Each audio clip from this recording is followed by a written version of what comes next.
주기도문 하시겠습니다. 하늘에 계신 우리 아버지여, 이름이 거룩히 여김을 받으시오며 나라가 임하시오며 뜻이 하늘에서 이루어진 것 같이 땅에서도 이루어지이다. 오늘 우리에게 일용할 양식을 주시옵고 우리가 우리에게 죄 지은 자를 사하여 준 것 같이 우리 죄를 사하여 주시옵고 우리를 시험에 들게 하지 마시옵고 다만 악에서 구하시옵소서. 나라와 권세와 영광이 아버지께 영원히 있사옵나이다. 아멘. 찬송가 505장 찬양 드리겠습니다.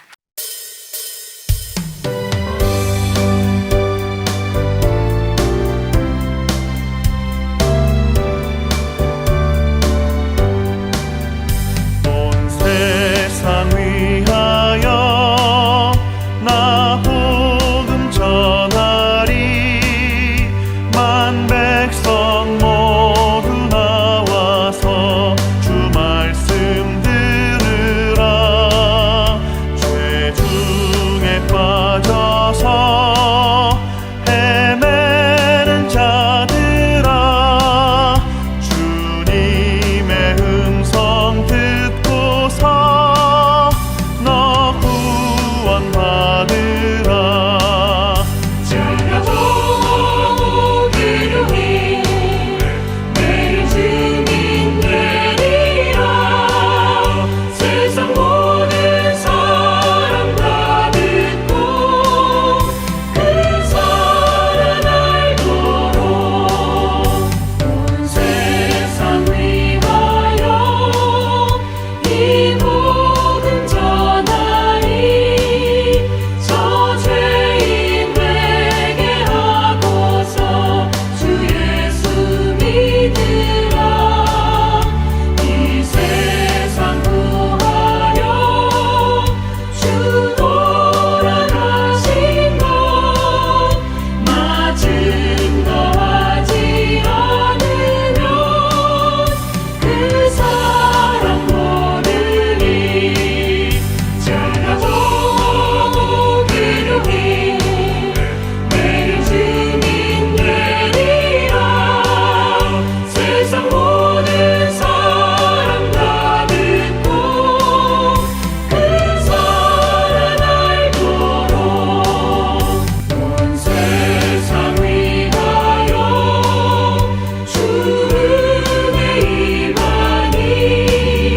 주 예수 이름 힘입어 이 복음 전하자. 먼 곳에 나가서 전하지 못해도 나 어느 곳에 있든지 늘 기도 힘쓰리. 전하고 기름이 내일 주민 되리라.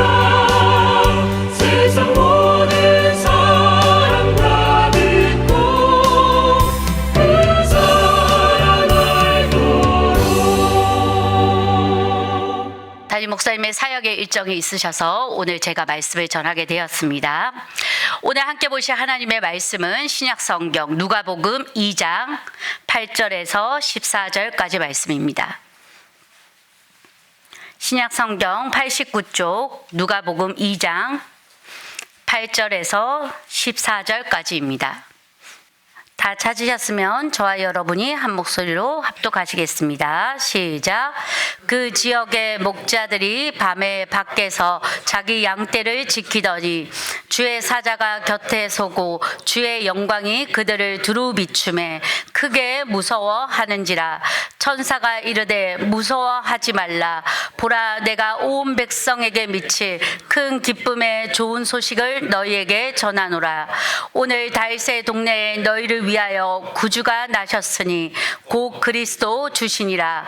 너희가 가서 강보에 쌓여 구유에 누워 있는 아기를 보리니 이것이 너희에게 표적이니라 하더니 호련히 수많은 천군이 그 천사와 함께 하나님을 찬송하여 이르되 이르되 지극히 높은 곳에서는 하나님께 영광이요 땅에서는 하나님이 기뻐하시는 사람들 중에 평화로다 하니라.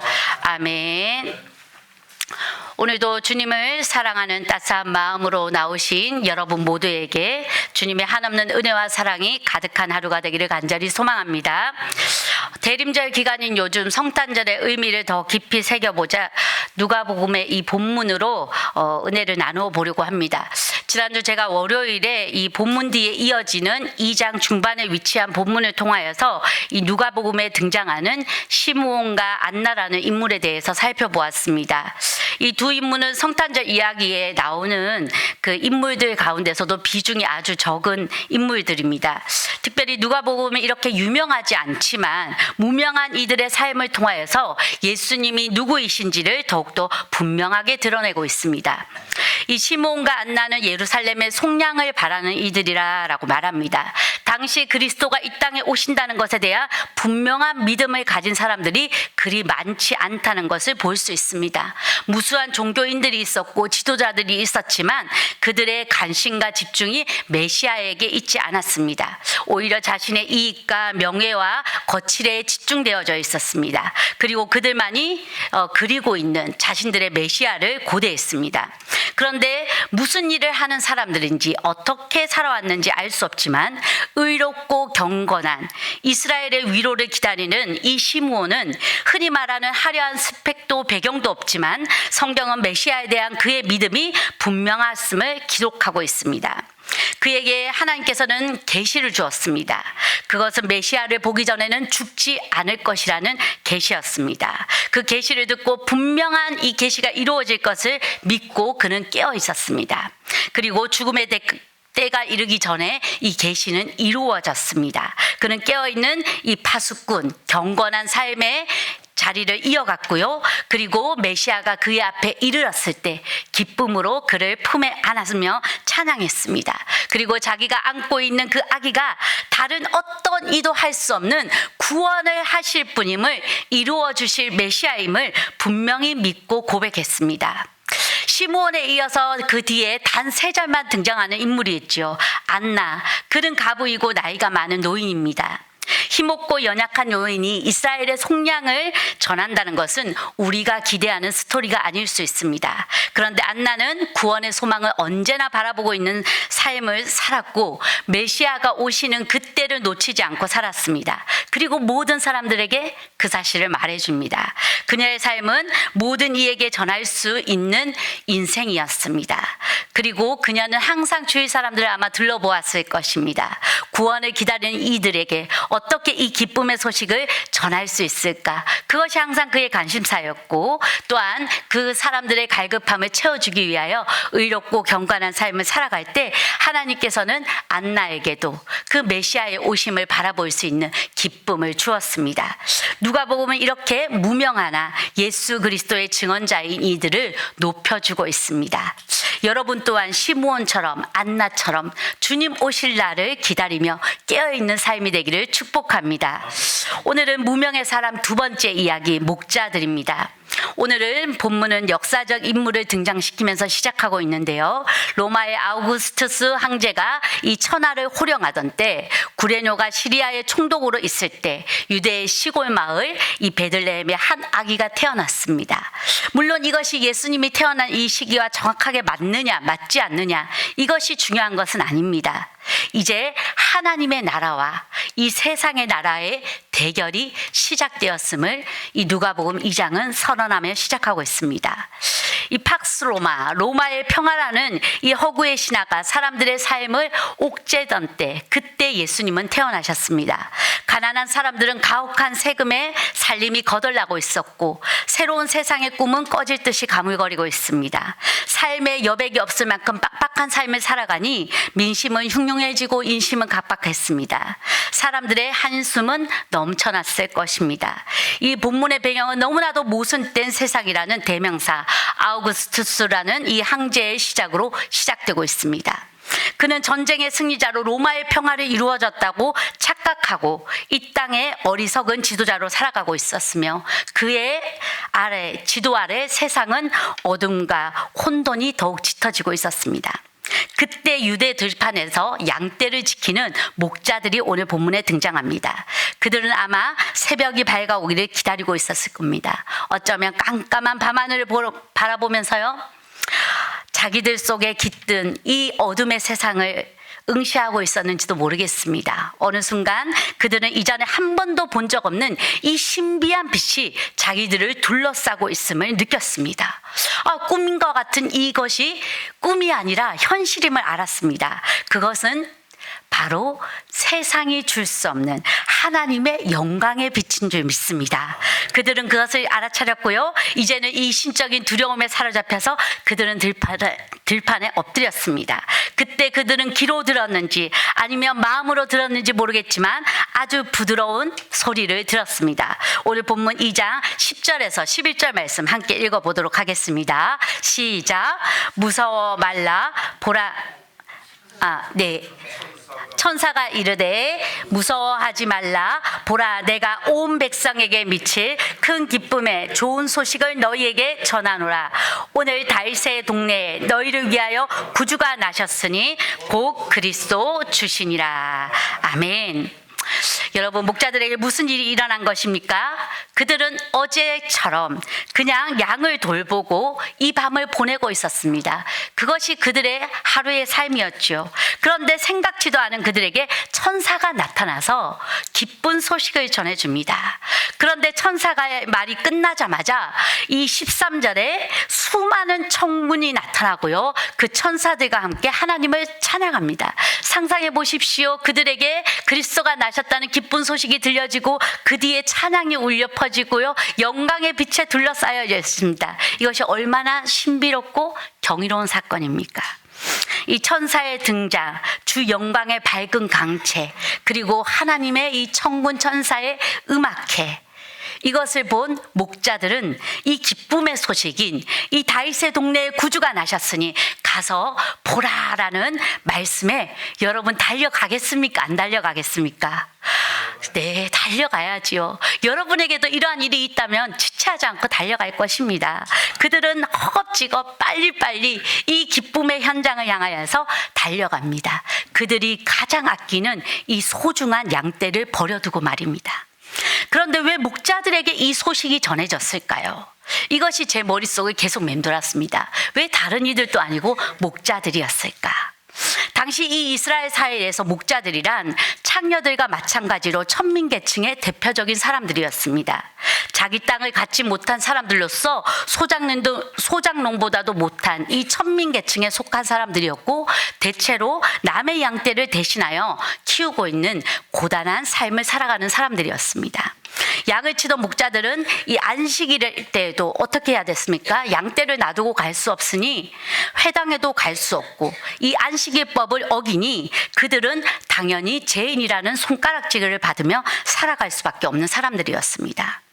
이 모세 율법에 따라 불결한 사람들이라고 따돌림을 당하던 사람들이 목자들입니다. 가진 것 없고 배운 것도 없고 인생에 별다른 희망을 갖지 못한 채 살아가는 사람들이 목자들이었습니다. 목자들은 이 세상에서 참으로 서럽고 한이 많은 사람들을 대표하는 직종의 한 사람들이라 볼 수 있습니다. 세상이 완전히 뒤집혀서 천지개벽이 일어나지 않는 한 이 세상 가운데서 도무지 어떠한 것도 기대할 수 없는 사람들이었습니다. 그런 그들에게 하나님은요, 천사들을 시켜서 구주가 나셨다는 기쁜 소식을 가장 먼저 알려줬다는 이 사실은 하나님께서 가장 기쁜 소식인 이 복음을 춥고 배고픈 사람들에게 먼저 알려줬다는 것에 우리는 집중해 볼 필요성이 있습니다. 안락한 잠자리는 그림의 떡인 노숙자와 같은 사람들, 따뜻한 밥 한 끼 제대로 먹지 못하고 남들로부터 손가락질 당하고, 특히 믿음이 좋다는 사람들로부터 죄인들이라는 이 멸시를 당하면서 살아가는 그들에게 하나님께서는 가장 먼저 구주가 나셨다는 기쁜 소식을 전해주셨습니다. 어둠과 추위 속에서 멸시와 천대를 삼키는 사람들, 그 깊은 외로움과 쓸쓸함 속에서 하루하루를 절망 가운데 살아가는 사람들, 눈물마저 메말라 있던 그들에게 하나님께서는 천사를 보내셔서 가장 기쁜 소식인 그리스도가 나셨다는 사실을 전해주셨습니다. 이 땅에서 멸시당하고 위로받지 못한 사람들에게 하늘 아버지께서는 특별한 은혜와 위로를 가장 먼저 베풀어 주셨다는 사실을 여러분 기억하시기 바랍니다. 사랑하는 성도 여러분, 하나님께서는요, 우리에게 안락함 속에서 또는 우리가 어두움 가운데서 살아가고 있더라도 우리의 영혼이 메마르지 않고 굳어져 가지 않기를 간절히 바라시는 줄 믿습니다. 아마 목자들에게도 그랬을 겁니다. 그들의 삶이 그렇게 빡빡하고 외롭고 힘들고 절망 가운데 있을지라도 그들의 영혼이 다시금 기뻐하길 원하며 그들에게 그리스도가 나셨다는 사실을 전해주었습니다. 하나님께서는 우리가 비록 절망적인 현실 가운데 속에서 헤맬지라도 하나님에 대한 믿음을 굳게 잡고 우리가 희망의 끈을 놓지 않고 살아가기를 원하시는 줄 믿습니다. 하나님의 사자들이 온 것은 절망 가운데 살고 있는 모든 이들에게 미칠 큰 기쁨의 소식을 전해주기 위해서였습니다. 그래서 그들에게 무서워하지 말라, 보라 내가 너희에게 미칠 큰 기쁨의 좋은 소식을 전한다라고 말하고 있습니다. 이 소식은 혼란한 시대 가운데 세상에서 인정도 받지 못하는 목자들에게 첫 번째로 하늘에서 주어진 소식이며 그리스도가 나셨다는 가장 기쁜 소식이고 그들을 경배하라는 기쁜 소식이었습니다. 그리고 그들은 이 일의 증인으로 임명이 되었습니다. 높이 있는 사람들에게 구주가 나셨다는 소식은 어쩌면 기쁜 소식이 아닐 수 있습니다. 하나님 없이 자기 만족 속에 살아가는 사람, 하나님을 등지고 이 생의 즐거움을 추구하는 사람들에게는 어쩌면 메시아가 오셨다는 소식은 바라지 않는 소식일지도 모르겠습니다. 그런데 목자들에게는 다릅니다. 그들에게는 희망이 절실했고 밤하늘에 빛나는 별처럼 그들의 삶도 언제쯤 반짝일 수 있을까? 내 삶도 언제쯤 빛을 볼 수 있을까? 힘겨운 삶을 살아가고 있었습니다. 여러분, 우리의 삶도 때로는 목자들의 삶과 같지 않습니까? 우리도 이 세상의 좋은 소식보다는 힘겹고 나쁜 소식이 우리 가운데 들려오기도 합니다. 아픔의 소식이 이어지기도 합니다. 혼란한 세상 가운데 허덕이는 우리에게 오늘 본문을 보면서 우리가 바라볼 것은 그곳이 아니라 바로 예수를 바라보라고 말씀하십니다. 주저앉아 있지 말고 목자들처럼 예수 그리스도를 향해 달려가라고 말씀하십니다. 바로 예수님만이 참 빛이요 길이요 생명인 줄 믿습니다.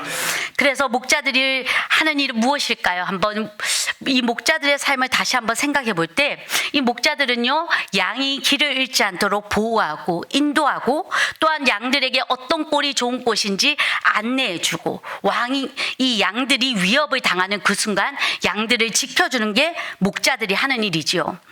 그러니 이들이야말로 이 땅에 우리를 위하여 오신 선한 목자이시오 길이요 진리요 생명 대신 구주를 전하기에 너무나 딱 맞는 이들이 아니겠습니까?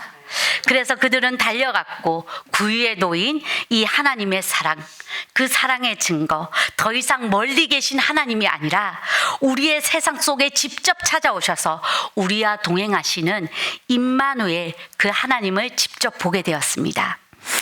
여러분 자녀들에게 뭔가 찾아오라고 시킬 때 또는 누군가에게 무슨 물건을 찾아오라고 시킬 때 제가 제 아들에게도 이러거든요.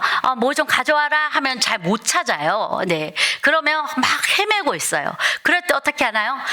여기 엄마가 가리키는 이 손끝 봐. 여기 가서 찾아 하고 항상 제가 손끝으로 가르쳐 줍니다. 이 누가복음 오늘의 본문의 말씀이 그렇습니다. 단순히 예수님을 경배한 이 목자들의 스토리가 아니라요. 이 본문의 손끝은 목자들을 통하여서 예수님이 오신 분명한 이유를 알려주고 있습니다. 그냥 목자들을 보는 게 아니라 예수님이 오신 이유, 이 손끝, 누가복음이 가리키는 그 방향성을 향하여서 우리는 보아야 될 줄 믿습니다. 이 복음의 소식은 누구에나 기쁜 소식이 된 줄 믿습니다. 그 누구는 당시에 멸시받는 무명의 목자들까지 포함되었고 또한 누가복음을 읽는 우리에도 포함되고 있으며 이 땅의 수많은 사람들에게 예수 그리스도의 오심을 전하는 것이 기쁜 소식인 줄 믿습니다. 우리가 이 기쁜 소식을 전할 때 우리는요, 그 뜻을 분명히 알고 전하고 말할 수 있어야 됩니다. 목자들은 천사들에게 소식을 듣습니다. 그리고 구유에 누인 아이를 통하여서 하나님의 선하신 계획이 이루어지는 것을 직접 보았고 또한 확신을 갖게 되었고 혼란스러운 이 땅을 뒤집어 놓을 하나님의 사건의 현장의 증인이 되었습니다. 그런데 그들은 이것으로 끝나지 않았습니다. 그들은 감탄하는 것으로 끝나지 않았고요. 사람들에게 이 소식을 전해줍니다. 이제 그들의 직업은 선택받은 첫 번째 증인으로 바뀌는 놀라운 사건이 되었습니다. 목자들이 전한 이 놀라운 소식은요, 힘이 있었습니다. 능력을 발휘했습니다. 이 소식을 들은 사람들이 놀라워합니다. 여러분, 성탄절은요, 교회 안에서만 기념하는 사건이 되어서는 안 됩니다. 우리끼리 옹기종기 모여서 파티하는 것이 아니라 이 큰 기쁨의 소식을 전하는 것이 진짜 성탄절을 성탄절답게 보내는 것인 줄 믿습니다. 목자들은요, 자기들에게 이른 바와 같이 그것을 듣고 보고 또한 그것으로 인하여서 하나님께 영광을 돌리며 찬송하며 나아갔다라고 20절에 말하고 있습니다. 이 목자들의 마지막을 보십시오. 그들은 끝까지 하나님께 영광을 돌리며 찬송하며 돌아갔습니다. 그들은 천사들의 음성을 들음으로 끝나지 않았고요. 그것을 또한 봄으로 끝나지 않았습니다. 이곳에 모인 사랑하는 성도 여러분, 여러분들이 이 땅의 목자들, 증인들이 되기를 간절히 소망합니다. 우리의 이름은 무명하나 세상을 놀라게 할 위대한 증인자로 살아가는 복음의 일꾼이 되기를 간절히 소망합니다. 왜냐하면 기독교의 신앙은요, 체험의 신앙입니다. 우리는 우리가 체험한 이 복음의 기쁜 소식을 분명히 전해야 될 의무가 있는 줄 믿습니다. 더 이상 성탄절을 교회 안에서가 아닌 여러분의 직장 가운데서, 가정에서, 세상의 한복판에서 선포하는 목자와 같은 삶을 살아가는 축복과 은혜가 여러분에게 가득하게 있기를 소망합니다. 우리가 하나님의 그 은혜를 찬양할 때, 이 기쁜 소식을 전할 때 우리의 삶의 터전이 움직여지고 또한 열방이 움직여질 것을 기대하며 전하시는 여러분이 되기를 간절히 소망합니다. 사도 바울은 어떻게 고백했습니까? 고린도전서 1장 27절에서 29절 말씀에, 그러나 하나님께서 세상에 미련한 것들을 택하사 지혜 있는 자들을 부끄럽게 하시고 세상의 약한 것들을 택하사 강한 것들을 부끄럽게 하시며 하나님께서 세상의 천한 것들과 멸시받는 것들과 없는 것들을 택하사 있는 것들을 폐하려 하시나니 이는 아무 육체도 하나님 앞에서 자랑하지 못하게 하려 하심이라 라고 말씀하셨습니다. 그렇습니다. 우리가 자랑할 것은 예수 그리스도밖에 없는 줄 믿습니다.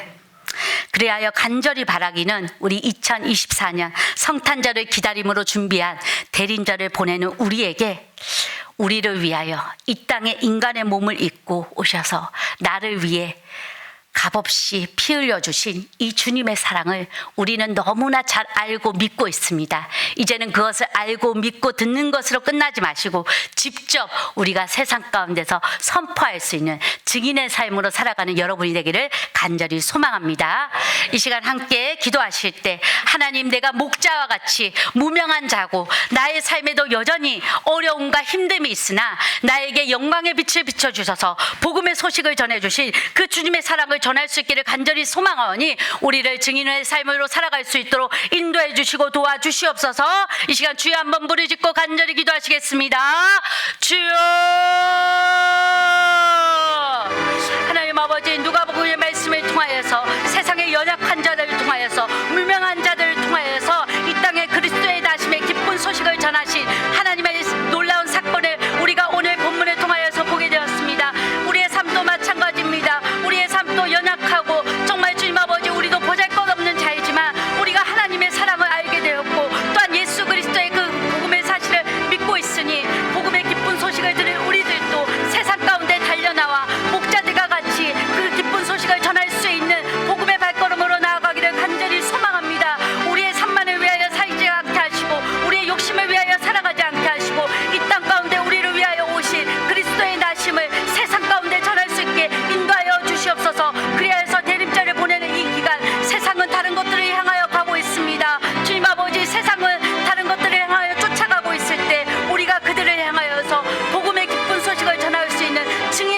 감당할 수 있도록 인도하여